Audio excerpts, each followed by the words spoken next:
সকালে ঘুম থেকে উঠে দেখি আকাশ অনেক মেঘলা, মনে হচ্ছিল অনেক ঝড় হবে। আর এরকমের দিন তো আমার অনেক বেশি পছন্দ।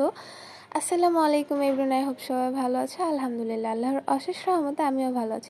কি কি রান্না করবা আজকে?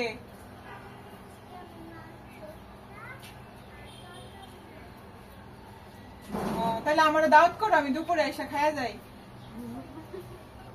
হ্যাঁ, আমরা দুই বোনই বাচ্চাদের সাথে সময় কাটাইতে অনেক বেশি পছন্দ করি, আর ওদের সাথে খেলতেও আমাদের অনেক ভালো লাগে।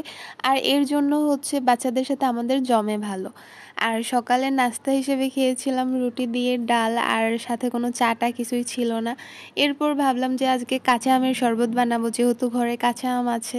তো এর জন্য আমি আমগুলো পিস পিস করে কেটে নিয়েছিলাম। এত বেশি নিই নেই, কারণ আমগুলো অনেক বেশি টক ছিল।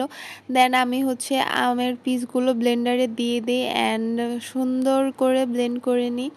আমের শরবতটা অনেক বেশি মজা হয়েছিল, যদিও একটু চিনি কম দিলে ভালো হইতো। তারপরও আলহামদুলিল্লাহ, যেহেতু কাঁচা আমের শরবত আমার সবসময়ই ফেভারিট, অনেক বেশি মজা করে হচ্ছে কাঁচা আমের শরবতটা খেয়েছিলাম। অ্যান্ড আমার ছোটো বোনও বলতেছিল অনেক মজা হয়েছে। আমি যাই কিছু বানাই না কেন, আমার ছোটো বোন আমাকে অনেক বেশি অ্যাপ্রিসিয়েট করে। তোমরা সবাই হচ্ছে সবাইকে অ্যাপ্রিসিয়েট করার চেষ্টা করবা, কারণ হচ্ছে আমরা যখন নতুন নতুন কোনো কিছু শিখি, আমাদেরকে যদি কেউ অ্যাপ্রিসিয়েট করে তাহলে দেখা যায় যে আমাদের আগ্রহ আরও বেশি বেড়ে যায়। সো আমার বাসায় তো সবাই আমাকে খুব অ্যাপ্রিসিয়েট করে। অ্যান্ড দেন আমার ছোটো বোন বলতেছে আম ভর্তা খাবে, কাঁচা আমের ভর্তা। তাই হচ্ছে কিছু কাঁচা আম নিয়ে হচ্ছে সেগুলো আমরা কেটে নিচ্ছিলাম অ্যান্ড সেগুলো খুব মজা করে ভর্তা মাখাইছি। দেখো, আমরা আম কাটতে পারি। আগে অনেক কিছুই পারতাম না, কিন্তু এখন আস্তে আস্তে অনেক কিছু শেখা হচ্ছে অ্যান্ড অনেক কিছু পারিও। আলহামদুলিল্লাহ, এভাবে করে আস্তে আস্তে মানুষ শিখে। কিন্তু যারা মনে করে যে এক ধাপেই সব কিছু শিখে ফেলবে, তারা আসলে কখনোই কোনো কিছুই করতে পারে না ওইভাবে সুন্দরভাবে।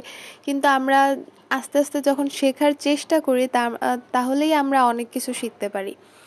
আর তারপর আমগুলো হচ্ছে ভর্তা মাখায় নিচ্ছিলাম। যখন হচ্ছে মরিচগুলো কচলানো হয়েছে তখন ক্লিপ নিতে ভুলে গেছি, সেটা অনেক সুন্দর করে করা হয়েছে।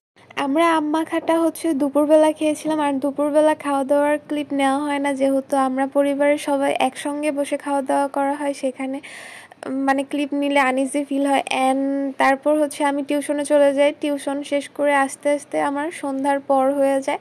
তারপর বাসায় এসে আমার বাকি কাজগুলো কমপ্লিট করি, পড়াশোনার আদার্স যে কাজগুলো থাকে ওগুলো কমপ্লিট করি। এরপর হচ্ছে তোমাদের একদম ডিনারে নিয়ে চলে গেলাম। প্রথমে হচ্ছে খেয়েছিলাম টাকি মাছ ভর্তা, আর সেই সাথে হচ্ছে টাকি মাছ দিয়ে একটা তরকারি রান্না করা হয়েছিল। জানি না তোমাদের অঞ্চলে তোমরা টাকি মাছ দিয়ে কোনো তরকারি খাও কি না, কিন্তু আমার আম্মু মাঝে মাঝে রান্না করে, ভালোই লাগে। আর শেষে ছিল ডাল। তোমরা সবাই জানো আমার মায়ের প্রত্যেক দিন ডাল রান্না করা লাগে, কারণ আমরা 3 ভাই বোনই ডাল খেতে অনেক বেশি পছন্দ করি।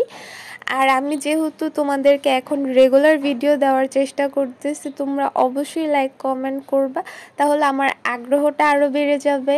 সো তোমরা সবাই অনেক বেশি ভালো থাকবা, তোমাদের সবার জন্য অনেক বেশি দোয়া থাকবে। আর আমার জন্য সবাই দোয়া করবা। আমি এখন একটু অসুস্থ আছি, তোমাদেরকে হয়তো ভিডিওতে বলা হয়নি। সো আজকের ভিডিও আর লং করব না। আসসালামু আলাইকুম, আল্লাহ হাফেজ।